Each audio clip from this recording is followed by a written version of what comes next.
হে জগতবাসী, আজ আপনাদের সামনে একটি আলোচনা নিয়ে আসলাম। সেই আলোচনাটি হবে ওয়াইস করণী। ওয়াইস করণীর যে বিষয়টি, সেই বিষয়টি নিয়ে আমি একটু আলোচনা করব। যে ওয়াইস করণী আল্লাহর কাছে একজন প্রিয় বান্দা ছিলেন, নবীর সাহাবা ছিলেন। তবে নবীর যে সাহাবা ছিলেন, কিন্তু দেখা যায় তিনি স্বপ্নযোগে বা রুহানি জগতে হযরত মুহাম্মদ সাল্লাল্লাহু আলাইহি সাল্লামকে দেখেছিলেন, কিন্তু তিনি বাস্তবে দেখেননি। কিন্তু তিনি রুহানির দেখাতেই তার প্রেমে পড়ে গেছেন। মুহাম্মদ সাল্লাল্লাহু আলাইহি সাল্লামের প্রেমে পড়ে তার জীবনটাই কাটালেন এবং তিনি অনেক দূরে চলে গেলেন। পাহাড়ের গুহাতে তিনি থাকতেন। আর যখন জানতেন মুহাম্মদ সাল্লাল্লাহু আলাইহি সাল্লাম এমন আছে, কেমন আছে, কী অবস্থায় আছে, তখন তাকে নিয়ে ভাবতেন। ভাবতে ভাবতে ভাবতে ভাবতে মুহাম্মদ সাল্লাল্লাহু আলাইহি সাল্লামের প্রেমে পড়ে থাকতেন। তো আজকের যে বিষয়টি, হযরত আলী, ওসমান গনি, ওমর, আবু বকর, এই চারজন একটা কথা ভাবতেন সব সময়, যে ওয়াইস করণী নামে যিনি, তিনি তো দূর থেকেই নবীর সাথে প্রেমে থাকেন, সে কোনোদিনও দেখলেন না। তবে আমরা তো নবীর পাশে থাকি, নবীর সাথে কথা বলি, নবীর সাথে ওঠা বসা করি, কিন্তু দেখা যায় যে তিনি এত প্রেম অর্জন করলো কি করে, এত ঊর্ধ্বে চলে গেল কি করে, নবী মাঝে মাঝে ওয়াইস করণীর কথা বলে। তবে আমরা একদিন কি করে সেই ওয়াইস করণীর সাথে সাক্ষাৎ করতে পারি? তখন একটি ঘটনা, যে চারজন সাহাবা শ্রেষ্ঠ, এই চারজন সাহাবার মধ্যে কে কে, যেমন ওসমান গনি, ওমর, আবু বকর, হযরত আলী, এই চারজন শ্রেষ্ঠ সাহাবার মধ্যে পড়ে। কিন্তু এর চারজনের মনে মনে একটা কথা ছিল যে এই জামাটা এই চারজনের মধ্যে কে পাবে, কে পাবে, এরকম একটা অবস্থানে ছিল যে নবীজির যে গায়ের জুব্বা বা এই জামাটি কে পাবে। তখন এমন করতে করতে করতে করতে একদিন হঠাৎ করে নবীজি বললেন যে তোমরা কি ভাবছো, এই যে আমার জামাটা দেখছো, এই জামাটা তোমরা একজনকে নিয়ে দিয়ে আসবে। সে কে জানো? সে আমার এক মহাপ্রেমিক, সে এমুক পাহাড়ের গুহাতে থাকে। তোমরা তাকে দেখে এসো এবং তাকে আমার এই জামাটা দিয়ে এসো। তখন তারা এক একজনে হতাশ, আশ্চর্য হয়ে ভাবছে যে এ কি, আমরা নবীর কাছে থেকে নবীর এই জামাটি লাভ করতে পারলাম না, আর এত দূরে থেকে ওয়াইস করণী এই জামাটা লাভ করে ফেলছে। তখন তারা কি করবে, নবীর কথা অনুসারে তারা চলে গেলেন জামা নিয়ে। এই চারজন এই জামা নিয়ে যখন চলে গেলেন, তখন গিয়ে ওয়াইস করণীর সাথে যখন সাক্ষাৎ করলেন, তখন তিনি একটি স্থানে বসে আছে ধ্যানের দেশে।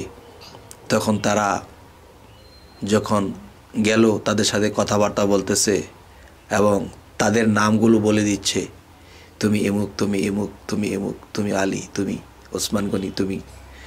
তারা আরও আশ্চর্য।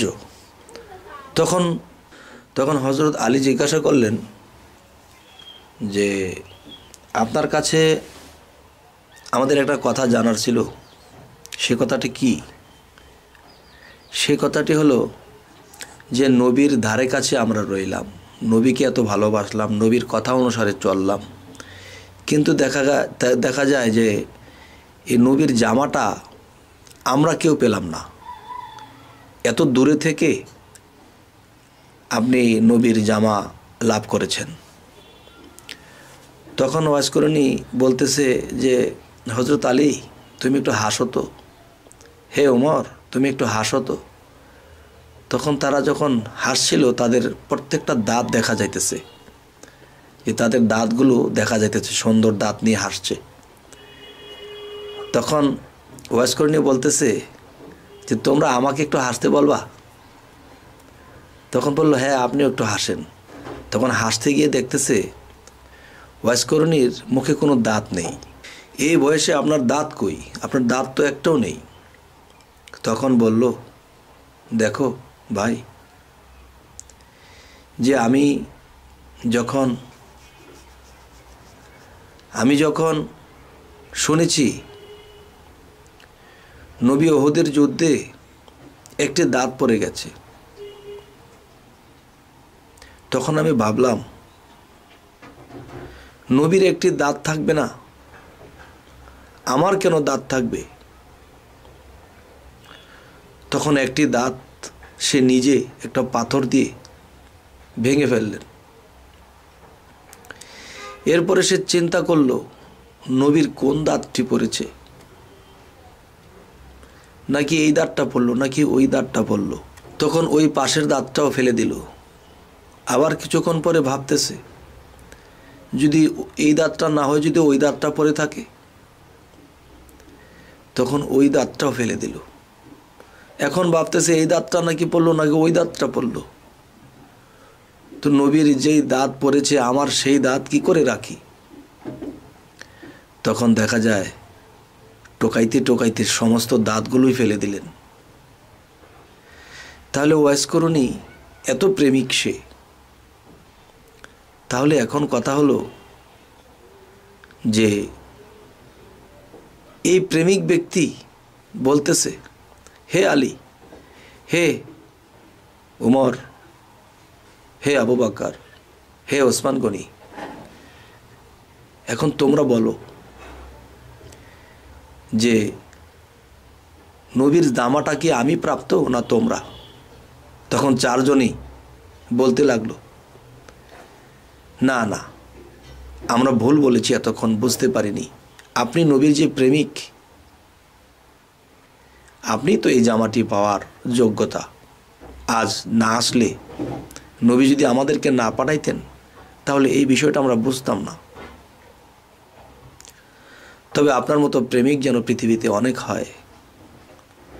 হে জগতবাসী, আজকে আমি যে কথাগুলো বলতেছি, যে ওয়াইস করণী এমনই একজন প্রেমিক, যে এরকম প্রেমিক যদি আমরা হইতে পারি, আমাদের জীবনের উদ্ধার নেমে আসবে। আমরা আর কখনোই বিপদে যাব না। এবং শুধু ওয়াইস করণী কেন, এই পৃথিবীতে সমস্ত অলিয়া উলিয়া, সমস্ত নবী রাসূলদেরকে স্মরণ করে আমাদের কাঁদতে হবে। তারা অনেক কষ্ট করে গেছেন। এই ইসলামটাকে জাগ্রত করতে গিয়ে হযরত মুহাম্মদ সাল্লাল্লাহু আলাইহি সাল্লাম অনেক লাঞ্ছিত, বঞ্চিত, রক্তাক্ত হয়ে গেছেন। তবুও তিনি ধৈর্য ধরে গেছেন, ইসলামটাকে আমাদের হাতে তুলে দিয়ে গেছেন। আর ইসলাম অর্থ শান্তি। আর এই ইসলামের শান্তিটাকে আমরা এমনভাবে আঁকড়ে ধরব যেন বিশৃঙ্খল এখানে না আসে। হে জগতবাসী, তো আমাদের এই আলোচনাগুলো যদি আপনাদের ভালো লাগে অবশ্যই সাবস্ক্রাইব করবেন। আরও একটি কথা হলো, পরবর্তীতে ওয়াইস করণী সম্পর্কে আরও কিছু আলোচনা করব, আরও একটু গভীরভাবে। তো আজ এ বলেই রাখছি, সকলেই ভালো থাকবেন। আল্লাহ হাফেজ।